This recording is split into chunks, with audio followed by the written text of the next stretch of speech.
Hello students. इससे previous class में आप लोगों ने देखा था कि विद्युत फ्लक्स के बारे में मैंने उसका इंटीग्रल फॉर्म समाकल रूप आपको डिस्क्राइब किया था। ठीक है, नाउ इस क्लास में हम लोग बहुत बहुत ही इंपॉर्टेंट टॉपिक पर चर्चा करेंगे और ये आपके बोर्ड्स के लिए मच इम्पॉर्टेंट है। इसको एकदम भी नेग्लिजिबल या नेग्लेक्ट मत कीजिएगा। इसका नाम है गॉस का नियम, गॉस का प्रमेय, इंग्लिश में गॉसेस थ्योरम। ठीक है, सीबीएसई आईसीएसई बोर्ड सबके लिए बहुत ही इंपॉर्टेंट है। ये एक मैंने डेफिनेशन लिखा हुआ है। ठीक है, इस डेफिनेशन को आप बाद में पॉज करके समझ के लिख लीजिएगा। फिलहाल मैं आपको समझाने का काम करता हूँ कि ये कहता क्या है। ठीक है, तो जिस तरीके से आपको ये पता है कि ये विद्युत क्षेत्र, ठीक है, शॉर्ट किया आप लोगों ने, ई वेक्टर से इसका तीव्रता डिनोट किया, और आपको ये पता है कि इसी के विद्युत क्षेत्र में ही कोई एक पृष्ठ प्लेस किया गया, रखा गया है, जिसका क्षेत्रफल ए है। ठीक है, तो आप कहते ही है कि इस विद्युत क्षेत्र के अंदर में जो ये पृष्ठ रखा गया है, इसमें से गुजरने वाली जो विद्युत बल रेखाएं होंगी, इलेक्ट्रिक लाइंस होंगी, उनके नंबर को, उनके एक न्यूमेरिकल वैल्यू को हम लोग फ्लक्स कहते हैं। ठीक है, ये मैंने लिखा फाई ई। प्रीवियस क्लास में आपने पढ़ लिया था, दोबारा देख लीजिएगा। इस विद्युत क्षेत्र में ये एक पृष्ठ रखा गया है और इसी पृष्ठ में से होकर गुजरने वाली जो ये लाइंस हैं, उन्हीं की जो न्यूमेरिकल वैल्यू होती है उसको हम लोग ये फाई कहते हैं।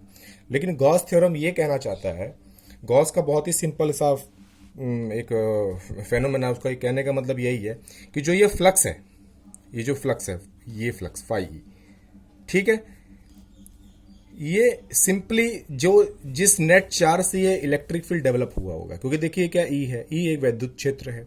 ठीक है, तो वैद्युत क्षेत्र किसी आवेश से ही तो क्रिएट हुआ होगा। ठीक है, कोई बिना आवेश के तो ये आ नहीं सकता। तो मान के चलिए कि वो कोई आवेश कहीं क्यू हिडन होगा। ठीक है, मैंने इसको हिडन पार्ट में लिख लिया, कहीं कोई एक आवेश होगा और इसी चार्ज के कारण ये इलेक्ट्रिक फील्ड डेवलप हो रहा है। ठीक है, तो गॉस ने सिर्फ यही कहा था कि जो ये फ्लक्स है, ये वाला फ्लक्स फाई, ठीक है, वो इस नेट चार्ज के, ये वाला चार्ज है, इस नेट चार्ज के 1/एप्सिलॉन गुणा होगा। मतलब नेट चार्ज कितना आपके पास बेटा, क्यू इंटू 1/एप्सिलॉन 0 गुणा होगा, 1/एप्सिलॉन 0 गुणा होगा। तो डेफिनेशन में मैंने एक जगह छोड़ा हुआ है, ये देखिए पढ़िए, कुल आवेश क्यू के 1/एप्सिलॉन 0 गुणा होता है। ठीक है, यही आपका गॉस का मेन थीम, डेफिनेशन, मतलब अर्थ यही कहलाता है।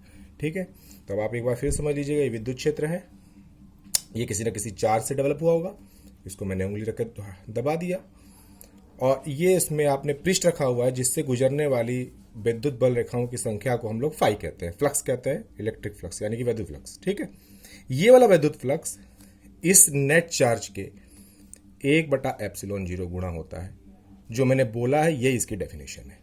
ठीक है बेटा, तो वीडियो को आप रोक कर इसकी ये वाली डेफिनेशन जो मैंने यहाँ से यहाँ तक लिखी हुई है, ये इसका फिगर यानी कि विद्युत क्षेत्र की तीव्रता और उसके क्षेत्र में रखे हुए इस पृष्ठ से गुजरने वाली रेखाओं की संख्या फ्लक्स फाई, ये फाई इस नेट चार्ज के 1/एप्सिलॉन 0 गुणा होता है। ठीक है, तो phi E is equal to Q का मल्टीप्लाई 1 से कर देंगे आप, तो क्यू अपॉन एप्सिलॉन 0। ठीक है, यही गॉस का प्रमेय है। ठीक है, अब एक चीज नोटिस कीजिएगा, इससे पुरानी क्लास में, प्रीवियस क्लास में, अभी जिससे पहले वीडियो भेजा है, मैंने आपको ये भी समझाया था, वो आप लोगों ने नोट कर लिया होगा। वी नो दैट कि इस फाई ई का एक समाकल रूप होता है। तो phi E is equal to क्या था बोलो, आप लोग को पता होगा, होल इंटीग्रल, सरफेस इंटीग्रल भी कह सकते हैं, ई वेक्टर डॉट डी ए वेक्टर। याद है ना आप लोग को, नंबर 2 कर लो इसको और नंबर 1 कर लो। अगर आप इन दोनों की तुलना करते हो, कंपैरिजन करते हो इन दोनों का, तो हम क्या पाते हैं, phi E is equal to, पहले इसको बोलिए, Q upon epsilon naught equal to, चूंकि यही वाला फाई इसके बराबर भी था, तो मैं इसको लिख सकता हूं surface integral E dot D. ठीक है, तो तो इस पूरे को आप बॉक्सिंग कर दीजिए ताकि आपको ये पता रहे कि हमारा इलेक्ट्रिक फ्लक्स इन दोनों के बराबर होता है। Phi E is equal to Q upon epsilon naught Gauss के हिसाब से, और समाकल इंटीग्रल के हिसाब से मैंने आपको प्रीवियस क्लास में पढ़ाया था वो surface integral E dot D A. तो इसको एक साथ बोलेंगे, phi is equal to Q by epsilon naught surface integral E dot D A. That is the full detail, full knowledge, full value of electric flux. That's it. Next class में मैं आपको इसका proof बताऊंगा, इसका proof कि how we get phi E is equal to Q by epsilon naught. इसका next class में video बनाकर मैं आपको इसका प्रूफ बताऊंगा, और वही बोर्ड में लॉन्ग क्वेश्चन में आएगा। तो ये शॉर्ट क्वेश्चन का पार्ट है, लॉन्ग क्वेश्चन का पार्ट इसका प्रूफ आएगा। थैंक यू वेरी मच, मेहनत कीजिए।